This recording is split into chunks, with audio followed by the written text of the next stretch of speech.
നമസ്തേ. 2026 വിഷുഫലം. പുണർദ നക്ഷത്രക്കാരെ സംബന്ധിച്ച് അവർക്ക് ഈ ഒരു വർഷം ഏറ്റവും നല്ലൊരു ഫലമാണ്. പുണർദ നക്ഷത്രത്തിൻ്റെ മുക്കാൽ ഭാഗമാണ് നമുക്ക് മിഥുനത്തിലുള്ളത്.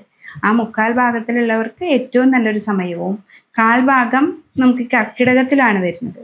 കർക്കിടകക്കാരെ സംബന്ധിച്ചും അവർക്ക് ഏറ്റവും നല്ലൊരു ഭാവത്തിലേക്ക് തന്നെയാണ് ഈ ഒരു വർഷം നിലനിൽക്കുന്നത്. അപ്പോൾ കർക്കിടക രാശിയിൽ വരുന്ന പുണർദ നക്ഷത്രത്തിൻ്റെ ആ വ്യാഴം ഒരു ജൂൺ മാസത്തോടു കൂടി നമുക്ക് ആ ലഗ്നത്തിൽ തന്നെ വ്യാഴം വരികയാണ്. ആ ചന്ദ്രനോട് കൂടി തന്നെ വ്യാഴം വരുമ്പോൾ ഏറ്റവും നല്ല ഒരു ഭാവത്തിലാണ് നമ്മൾ നിൽക്കുന്നത്, രാജയോഗം എന്നൊക്കെ പറയുന്ന പോലെ. അപ്പോൾ അതേപോലെ മിഥുനക്കൂറുകാരെ സംബന്ധിച്ച് അവർക്ക് 2ലാണ്. സാമ്പത്തികമായിട്ട് ധാരാളം കാര്യങ്ങൾ വരും. നമ്മുടെ വാക്കുകൾ വളരെ സൂക്ഷിക്കണം. ചില സാമ്പത്തികമായിട്ടുള്ള കാര്യങ്ങൾ തർക്കത്തിലൂടെ അത് പോവാൻ സാധ്യതയുണ്ട്.